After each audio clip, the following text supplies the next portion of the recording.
The same brews that were taken by King Nebuchadnezzar into Spain in roughly 597 BC. Another group of captive nobles from Jerusalem were taken in 70 AD, the day General Titus burned the city of Jerusalem to the ground.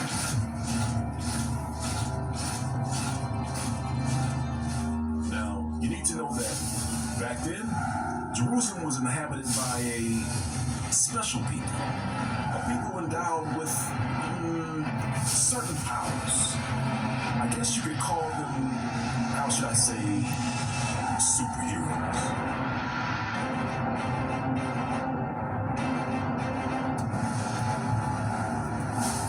Or you could call them Yazamil, Eleazar, Samath, Abishai, Deborah, Benaiah, and Asahel. When they worked together, no nation could stand before them.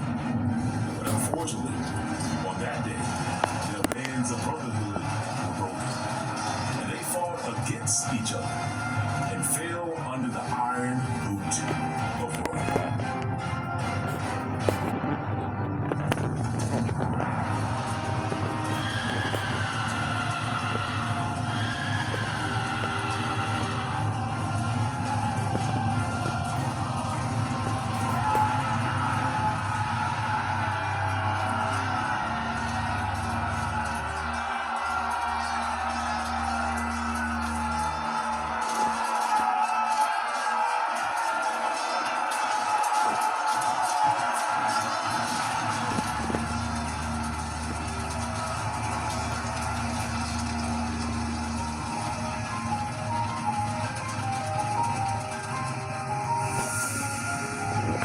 Indeed the beginning of the time of the Gentiles.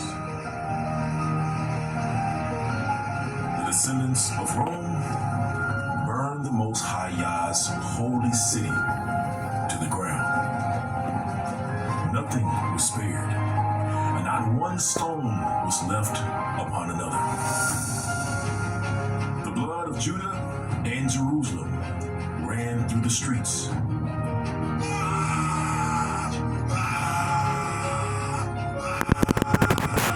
Two-thirds would perish by the fire and the sword, and one-third would go into captivity.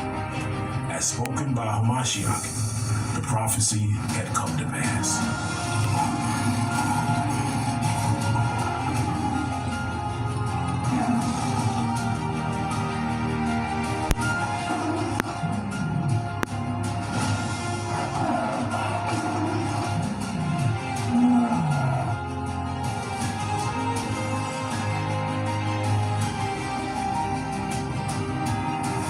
Then let them which are in Judea flee into the mountains, and let them which are in the midst of it depart out, and let not them that are in the countries enter thereinto.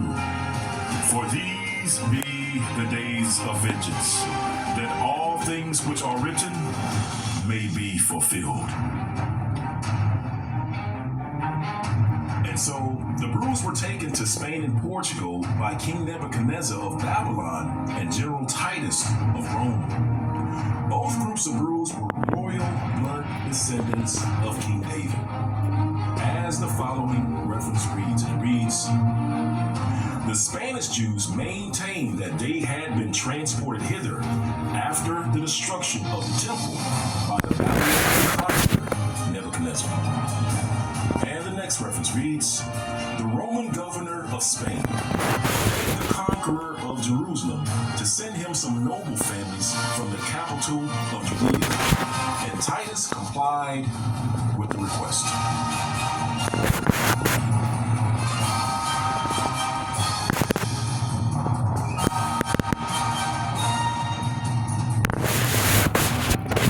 So we see the footsteps of the sons of King David made its way to Spain and Portugal, where they lived for over 1,000 years. Ironically, it's here in Spain and Portugal where we witness an amazing transformation of the sons of King David. It's here that the sons of King David transformed themselves into a people called Negros. It began when a Brew and his family and their descendants began calling themselves Negroes in the 11th and 12th centuries. And yes, these are the Negroes, as prophecy states, who are scattered to the four corners of the world.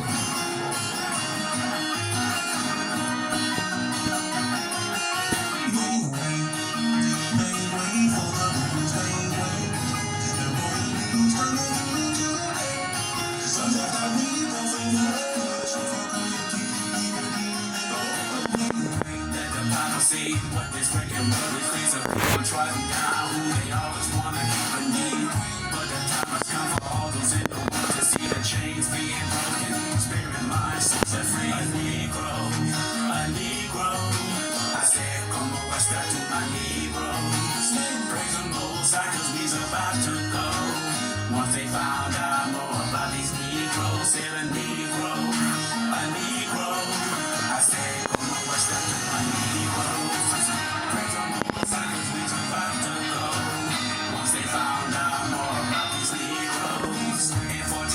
Ferdinand and Isabella, she went big to expel a Jew. They were banished from Portugal to Spain, and for the king they were treated in vain. This kicked off the Atlantic slave trade. Our history they try to erase. This fulfilled Deuteronomy 28. Every single curse is black Hebrews living every day. Our Hebrews and every nation.